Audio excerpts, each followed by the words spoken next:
Assalamualaikum warahmatullahi wabarakatuh. Halo sahabat pintar, apa kabar? Semoga kalian selalu sehat dan tetap bersemangat ya. Kali ini kita akan belajar materi untuk kelas 5, tema 5, ekosistem, subtema 1, komponen ekosistem, pembelajaran kedua. Namun sebelum kita mulai, marilah kita awali pembelajaran kita pagi ini dengan pembacaan doa terlebih dahulu ya.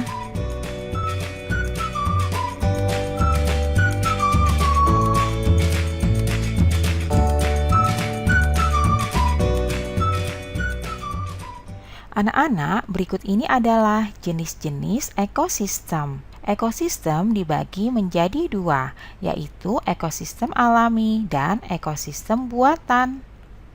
Ekosistem alami terdiri atas ekosistem air dan ekosistem darat. Sedangkan ekosistem buatan merupakan ekosistem yang diciptakan manusia untuk memenuhi kebutuhan manusia.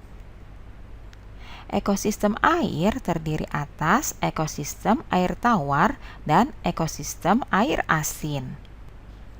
Ekosistem darat terdiri atas ekosistem hutan, padang rumput, padang pasir, tundra, dan taiga. Sedangkan pada ekosistem buatan, contohnya adalah sawah dan bendungan.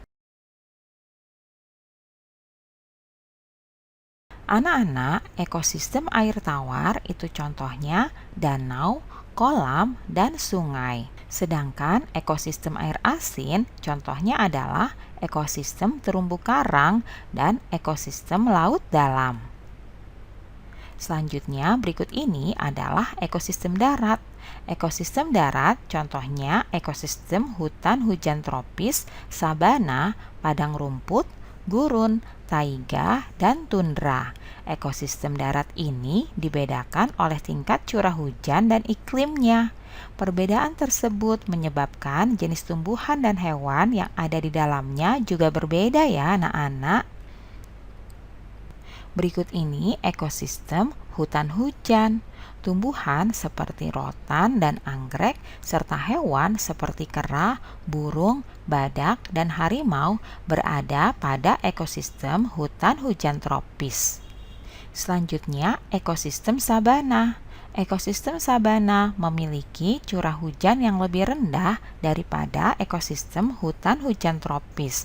Hewan-hewan yang hidup di sabana antara lain berbagai jenis serangga dan mamalia seperti zebra dan singa. Selanjutnya, ekosistem padang rumput. Ekosistem padang rumput memiliki curah hujan yang lebih rendah dibandingkan dengan ekosistem sabana. Tumbuhan khas pada ekosistem adalah rumput. Hewan yang hidup pada ekosistem ini contohnya bison, singa, anjing liar, serigala, gajah, jerapah, kanguru, dan ular. Berikutnya, ekosistem gurun. Gurun merupakan ekosistem yang paling gersang karena curah hujan yang sangat rendah. Tumbuhan jenis kaktus yang memiliki duri untuk mengurangi penguapan banyak tumbuh di sini ya. Hewan-hewan yang bisa hidup pada ekosistem ini antara lain semut, ular, kadal, kalajengking, dan beberapa hewan malam lainnya. Selanjutnya, ekosistem tundra. Tundra merupakan ekosistem yang dingin dan kering. Banyak jenis tumbuhan tidak bisa hidup pada ekosistem ini karena rendahnya suhu lingkungan sepanjang tahun. Akar-akar tanaman tidak dapat tumbuh pada suhu yang dingin. Tumbuhan jenis rumput tertentu saja yang mampu bertahan. Beberapa jenis burung bersarang di ekosistem tundra pada saat musim panas, seperti angsa dan bebek. Berikutnya, ekosistem taiga. Suhu pada ekosistem taiga sangat rendah pada musim dingin. Taiga biasanya merupakan hutan yang tersusun atas satu jenis tumbuhan, seperti cemara, pinus, dan sejenisnya. Hewan seperti beruang hitam dan ajak biasanya hidup di ekosistem ini.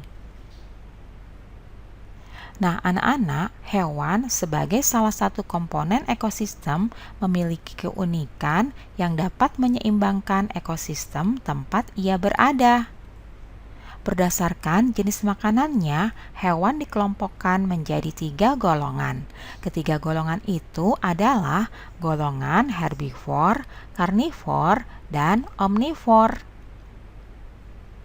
Anak-anak, berikut ini adalah penggolongan hewan berdasarkan jenis makanannya, yaitu herbivora, karnivora, dan omnivora. Kita akan membahasnya satu persatu ya. Yang pertama, herbivora.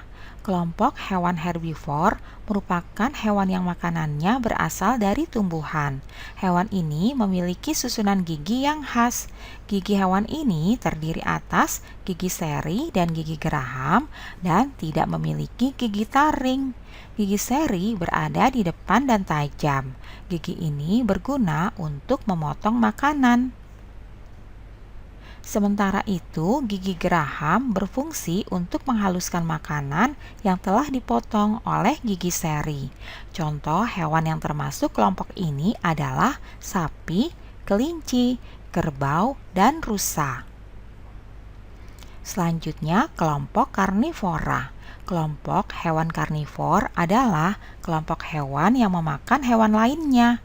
Sebagian besar hewan yang termasuk di dalam kelompok ini merupakan hewan buas dan liar. Hewan ini harus berburu untuk mendapatkan makanan. Oleh karenanya, hewan ini memiliki gigi taring yang tajam dan kuat. Gigi taring berguna untuk merobek dan mengoyak mangsa. Hewan ini juga memiliki gigi seri yang tajam dan kuat meskipun berukuran kecil. Gigi ini juga berfungsi untuk memotong makanan. Hewan yang termasuk dalam kelompok ini adalah harimau, singa, anjing, buaya, dan ular. Selanjutnya, kelompok omnivora. Kelompok hewan omnivor merupakan kelompok hewan yang makanannya berasal dari tumbuhan maupun hewan lain. Hewan omnivor memiliki susunan gigi tersendiri.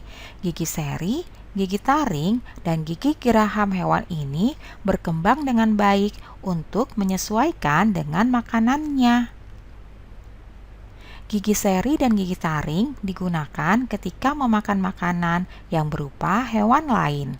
Sementara itu, gigi seri dan gigi geraham digunakan ketika memakan makanan berupa tumbuhan.